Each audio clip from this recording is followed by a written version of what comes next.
Hello and welcome to another Make and Mingle. Today we will be making rainbow ribbon necklaces. So you can see here I have laid out the items that were included in our kit, but I'm going to go through those items very quickly for those that do not have a kit and to just make sure that we kind of have an opportunity to just double check that we have all the items we need. So first you'll see we have the pieces of ribbon. These are about 10 inches each, all of them. And we have one strip for each color in the rainbow. We also have jump rings. Ours are pre-opened to make it a little bit easier for people that do not do a lot of jewelry making at home. And there was about 7 of them, and I believe in your kit you'll have 8. I wanted to make sure you had an extra. There is a sun charm. We have 2 of these ribbon crimps. You can kind of see what they look like. They will need to be the size that will work for whatever width of ribbon you use. We are using 1/8 inch ribbon. 1 lobster closure. I have a length of slightly larger chain. There are 10 total links in this. That's not super important. This is going to be used for the back closure part of the necklace so that you can adjust how tight it is. And people finish their necklaces in different ways, so that's not very specific, but if you haven't done a lot of jewelry, that's a good way to start to kind of see how that works. And then we also have 2 lengths of the chain that's going to be connecting everything. The one, I can't quite remember, one is about 6 and the other is about 7 inches. This is because we are going to have the sun connected to one part, so that will help to lay that out for you then. Finally, there are going to be a couple of items you will need that were not included in the kit at all. You will need a ruler. Mine is very worn and has seen a lot of use, but it will function just fine. A scissors. And you'll want a nice good sharp scissors for cutting the ribbon, and a needle nose pliers. I specifically have this set up so you should be able to do this with just 1, but if you have 2 needle nose pliers, sometimes that makes your life much easier for jewelry making, and I will kind of show you why. It's not specifically needed, but it does help you to properly do jewelry making. But now that we have gone over all of that, I think we're going to go ahead and get started putting this together. So I'm going to move these aside for now, because I have all of these little pieces in front of me and I want to go ahead and use them right away. So I'm going to start with the small one. And one end, does not matter which end, I am going to take one of my jump rings in my needle nose pliers, or I might try the other side. I'm going to make sure you can kind of see this. I'm going to loop it in.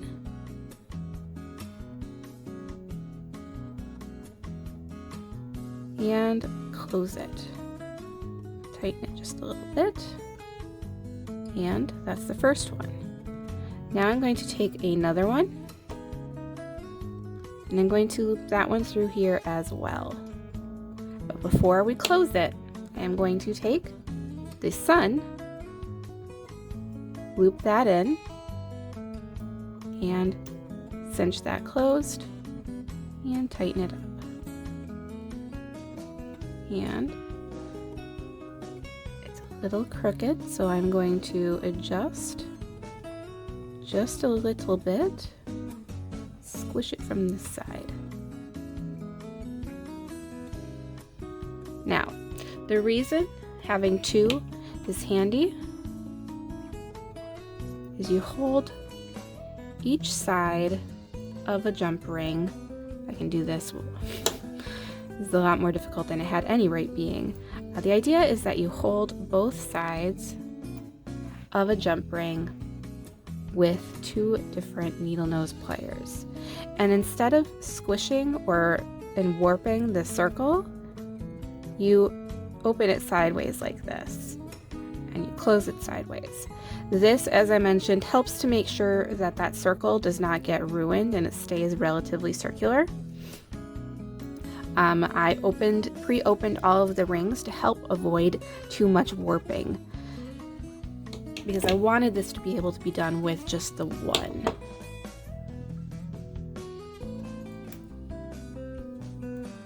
All right.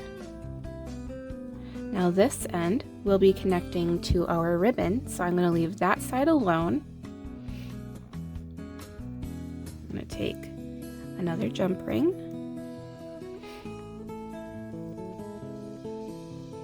and loop it in.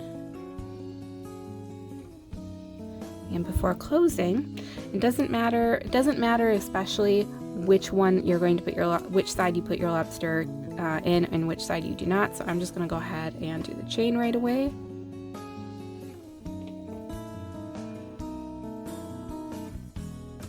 And close that. All right, that one is done, just ready and waiting to be connected to our ribbon. So I'm going to move on to the next piece. And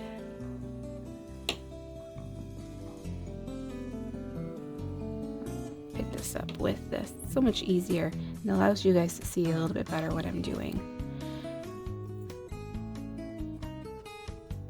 I'm going to stick my lobster claw in there right away.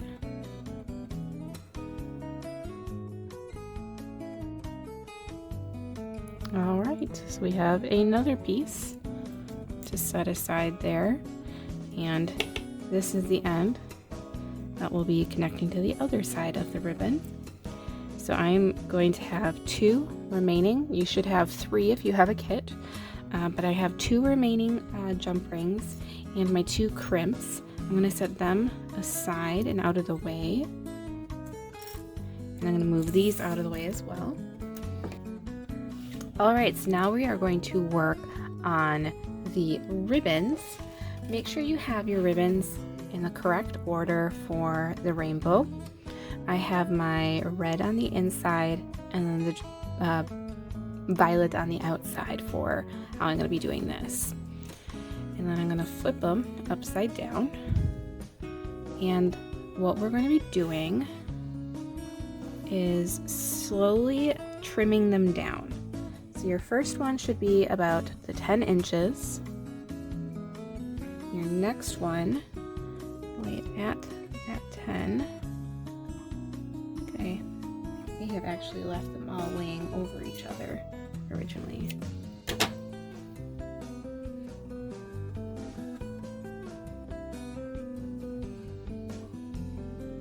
And I'm going to trim a 1/4 of an inch.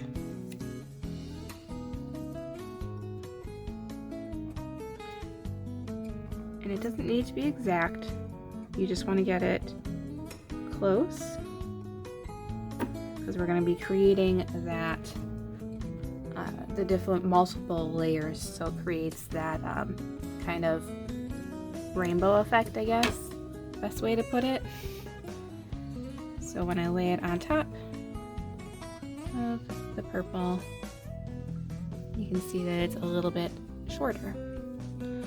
And then the next one will be at the 1/2 inch mark. It's another 1/4 inch.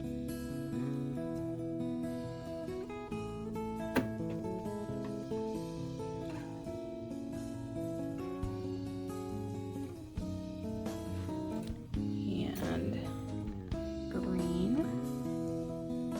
will be at the 3/4 inch trim.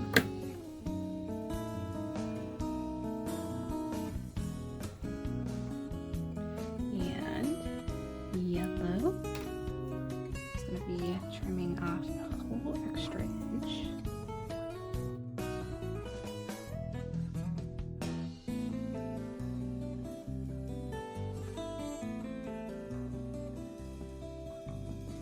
All of these pieces are going to cause an issue, all of these strands.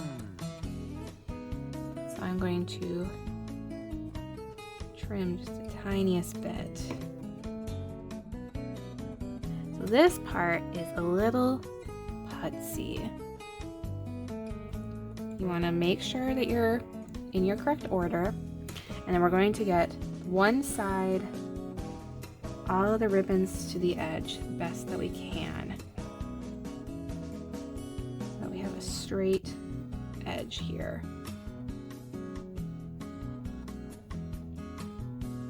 Purple is a little bit longer, so I want to adjust that. All right. So everything is laying pretty straight.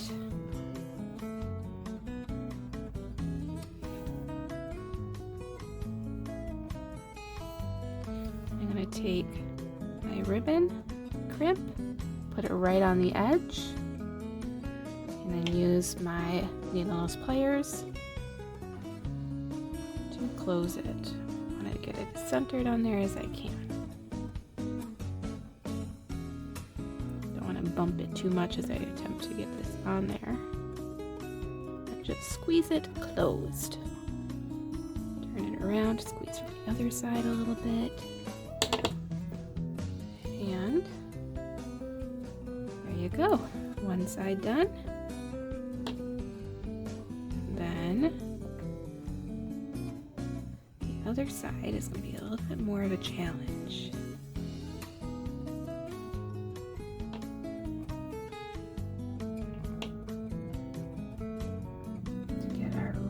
All lined up. So how I did that,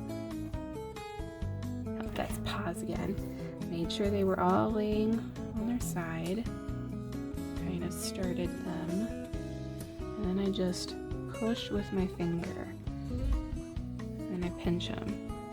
The yellow, I don't know if you can see that, but the yellow isn't all the way to the end, so I'm going to try that again. I want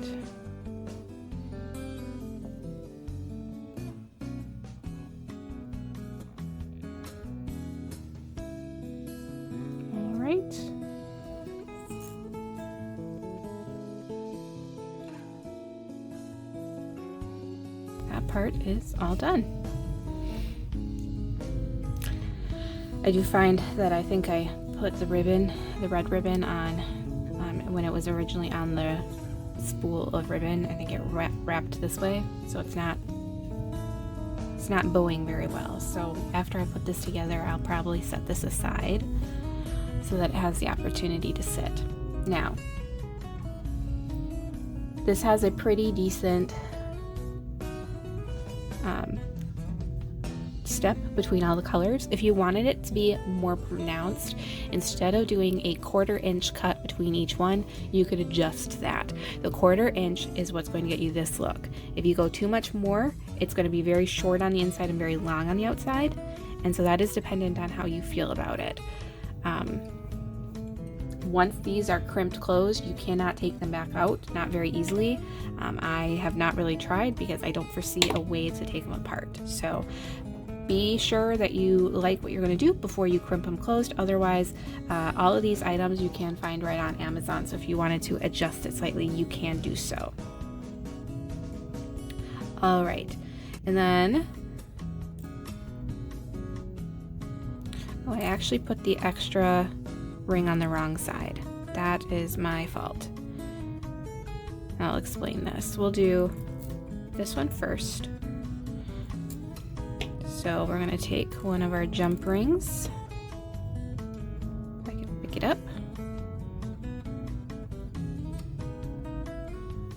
And loop it into the end.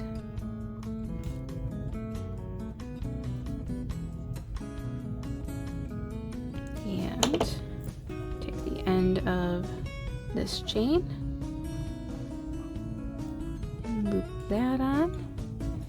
And close it.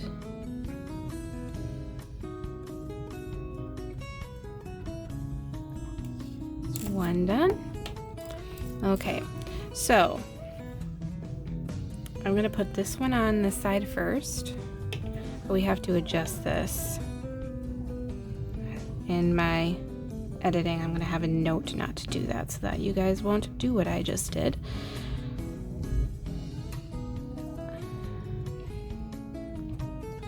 And close this.